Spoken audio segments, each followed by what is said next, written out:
ओम शांति 18 अक्टूबर 2021 बाबा के महावाक्य। मीठे बच्चे, बाबा कितनी दूर से तुम्हें पढ़ाने आते हैं। पढ़ाई की फीस भी नहीं लेते तो कितना प्यार से पढ़ना चाहिए। प्रश्न, रूहानी गवर्नमेंट ने सारी दुनिया के लिए यह फ्री स्कूल खोला है, क्यों? उत्तर, क्योंकि सभी ऑर्फन निधन के बन गए हैं। बाप ऐसे गरीब बच्चों से फीस क्या लेंगे? इस अंतिम जन्म में बाप ऐसी पढ़ाई पढ़ाते हैं जिससे तुम विश्व का मालिक बन जाते हो। जो नए नए बच्चे पढ़ने के लिए आते हैं उन्हें भी कोई घाटा नहीं होता। भल पिछाड़ी में आए हैं, लेकिन थोड़ी मेहनत कर पुरानों से भी आगे जा सकते हैं। गीत जाग सजनिया जाग। ओम शांति। मीठे मीठे रूहानी बच्चों ने गीत सुना। रूहानी बाप ने कहा, यहाँ तुम बच्चों को आत्म अभिमानी हो बैठना होता है। परमपिता परमात्मा और बच्चे अभी आकर मिले हैं। इसको कहा जाता है आत्माओं और परमपिता परमात्मा का इस सृष्टि पर मेला। यह मेला एक ही बार होता है। आधा कल्प सतयुग त्रेता में कोई बुलाते ही नहीं। तुम बच्चे सुखी रहते हो। जो सुख तुम आत्माएं अभी पा रही हो। तुम पहले सतो प्रधान थे, अभी तमो प्रधान पतित बन पड़े हो। फिर बाप पावन बनाते हैं।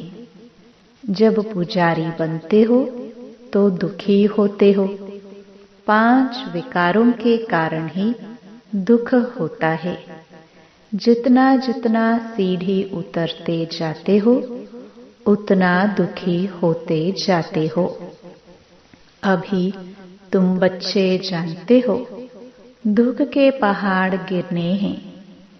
इस पुरानी दुनिया का अब विनाश होना है। तुम्हारी बुद्धि जानती है बाबा है निराकार। वह टीचर बनकर हम सालिग्रामों को पढ़ाते हैं। कहते हैं बच्चों, हम फिर से तुमको विश्व का मालिक बनाने आया हूँ।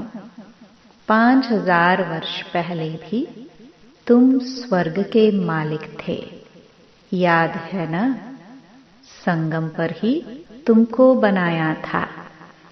अभी फिर तुमको मनुष्य से देवता, वैकुंठ, स्वर्ग का मालिक बनाने आया हूँ।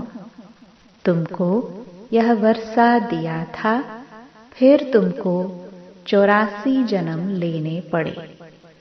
अभी तुम्हारे 84 जन्म पूरे हुए हैं। अभी मैं आया हूँ, फिर तुमको पहले नंबर जन्म से शुरू करना है। मैं तुम्हारा बाप तुमको पढ़ाता भी हूँ। अब बाप पढ़ाने की फी बच्चों से लेगा। बच्चों से फी कैसे लेंगे? 1 पाई भी फी नहीं लेता हूँ। कितना दूर परम धाम से आता हूँ तुमको पढ़ाने।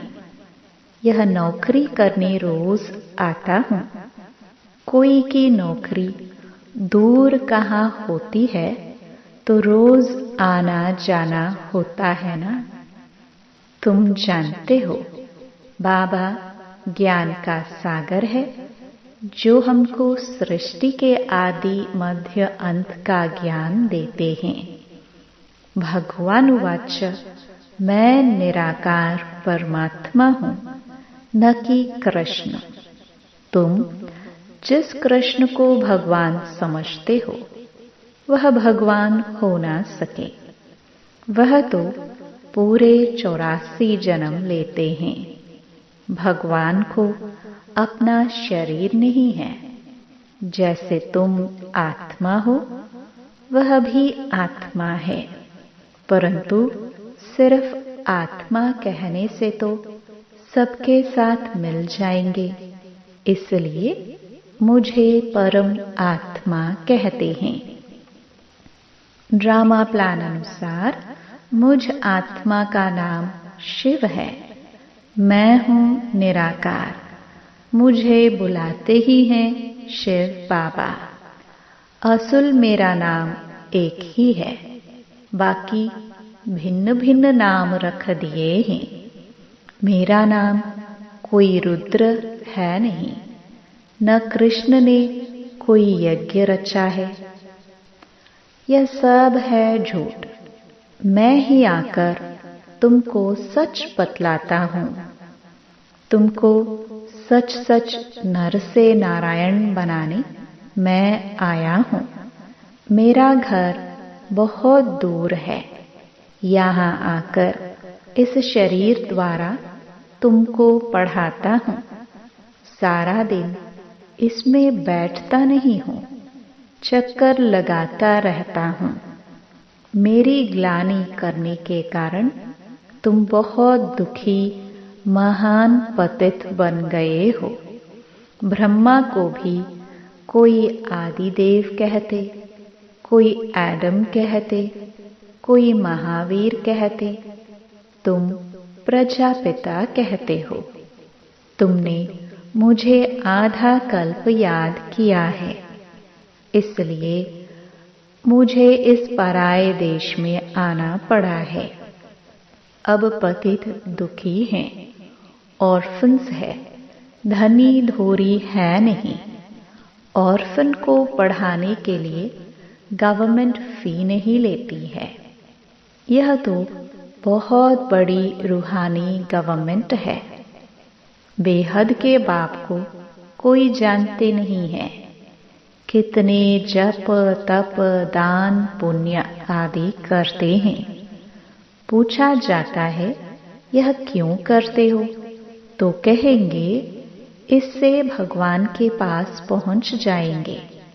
कोई जप तप करने से पहुंचेगा, कोई शास्त्र पढ़ने से।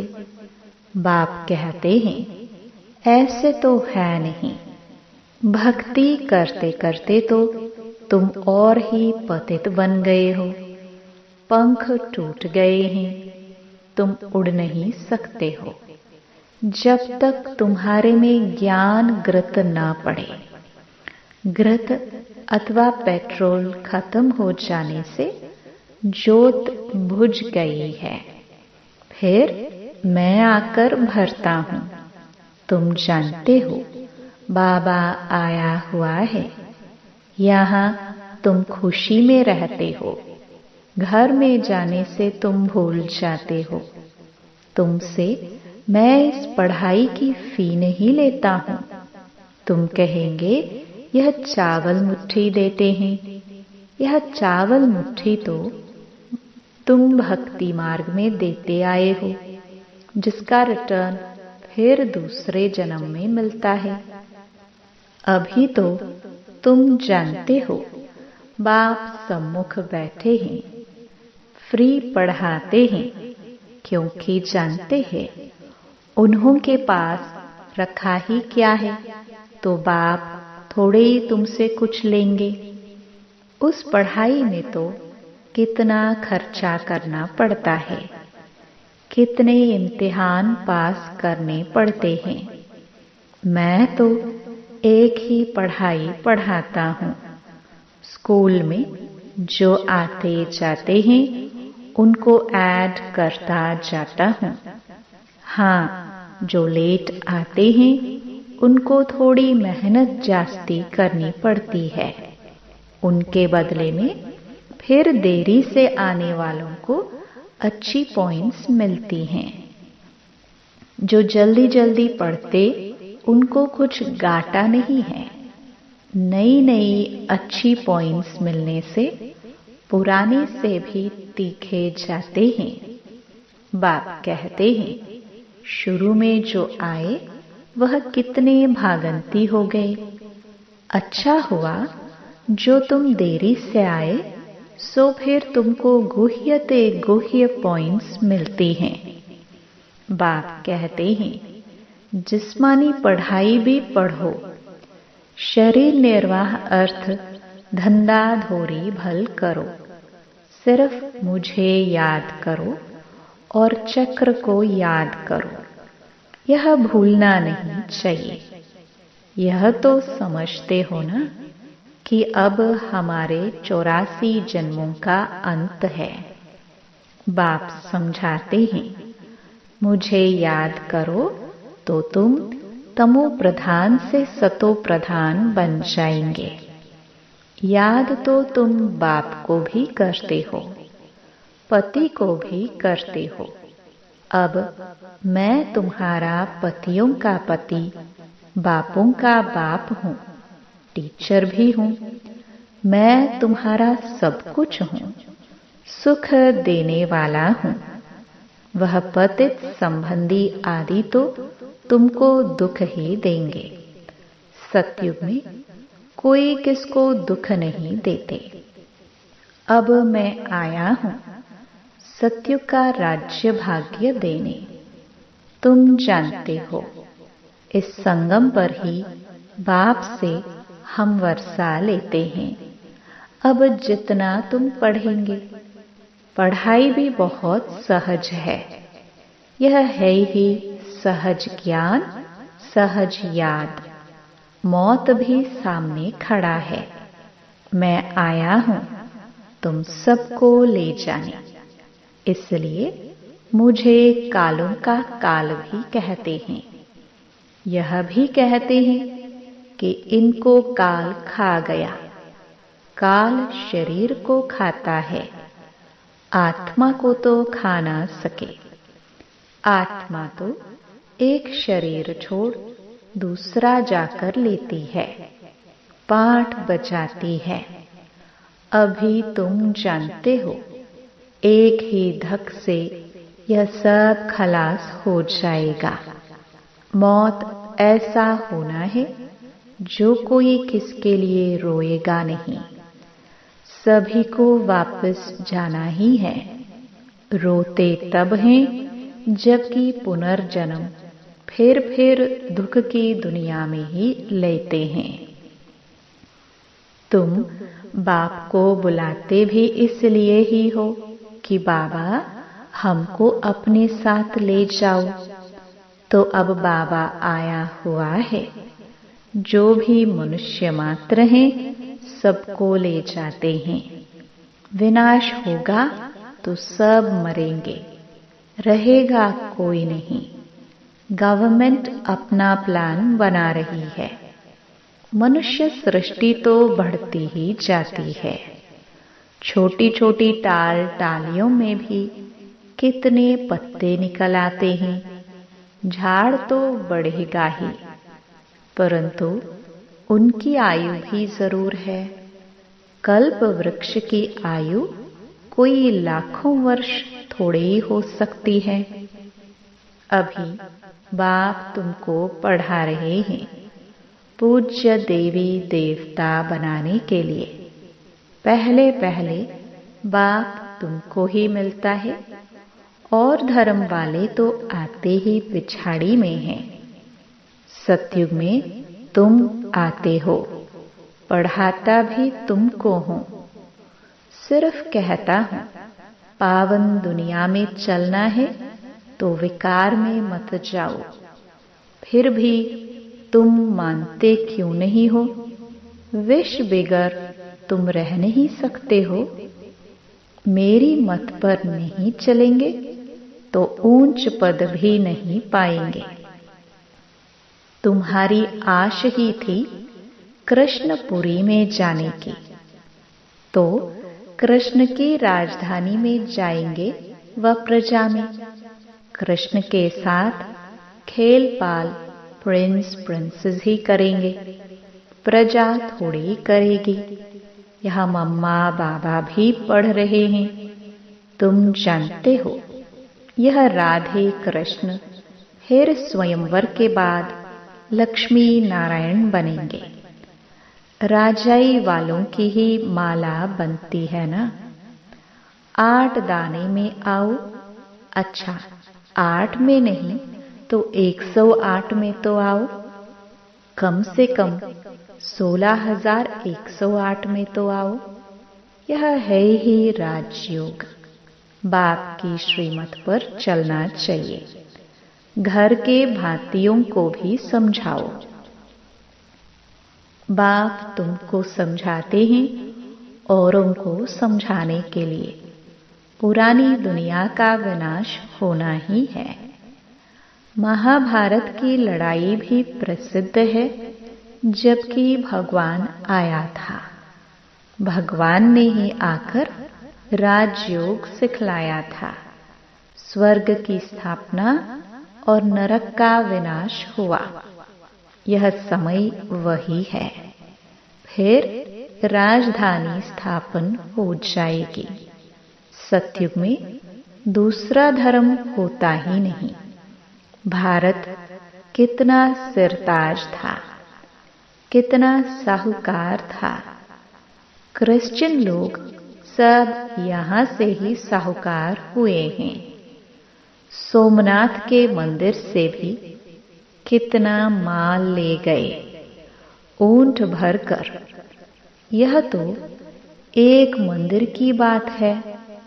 भारत में बहुत मंदिर थे। बाप सारे झाड़ का राज समझाते हैं। मैं बीज ऊपर में हूँ। यह उल्टा झाड़ है ना।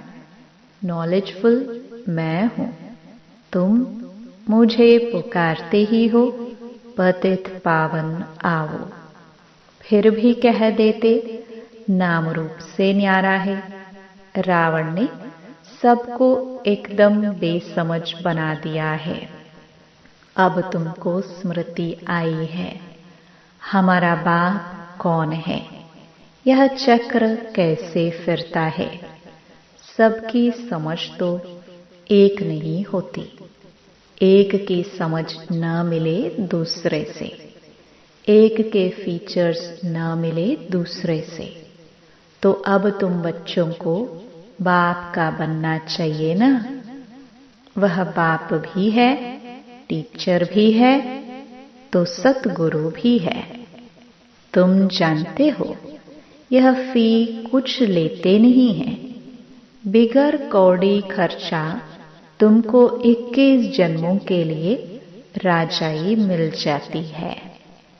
तुम भक्ति मार्ग में ईश्वर अर्थ कुछ देते थे तो दूसरे जन्म में तुमको मिलता था। अभी तो मैं डायरेक्ट आकर भारत को स्वर्ग बनाता हूँ। इसमें जो कुछ खर्चा लगता है वह बच्चों का ही लगता है। बच्चों को ही कहेंगे खर्चा करना है। इस एक ब्रह्मा को अच्छी तरह पकड़ा खर्चा करने के लिए। इनमें प्रवेश कर इनसे सब कुछ कराया। यह तो झट स्वाहा हो गया। सब कुछ जो इनके पास था सब दे दिया। बाबा बोले बेगर बन जाओ तो फिर ऐसा प्रिंस बनाऊंगा। साक्षात्कार करा दिया। ख्याल आया अब यह क्या करेंगे, विनाश होना ही है। बाबा ने कहा बंदर मुहाफिक मुट्ठी बंद नहीं करो, खोल दो।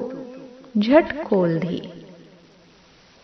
नहीं तो इतने बच्चों का खर्चा कैसे चलता। बच्चू बादशाह, पीरू वजीर यह हो गया। एक को ही पैसे के लिए पकड़ लिया। तुम बच्चों की बट्टी बननी थी। स्कूल भी बने थे। अब तुम होशियार हो, फिर औरों को भी पढ़ाते हो। तुम कितनों का कल्याण करते हो। बाप है ही कल्याणकारी। सबको नरक से निकाल स्वर्ग में ले जाते हैं। अब जितना पुरुषार्थ करेंगे उतना ऊंच पद पाएंगे। प्रजा के लिए भी प्रदर्शनियों आदि की युक्तियां और भी निकलती रहेगी।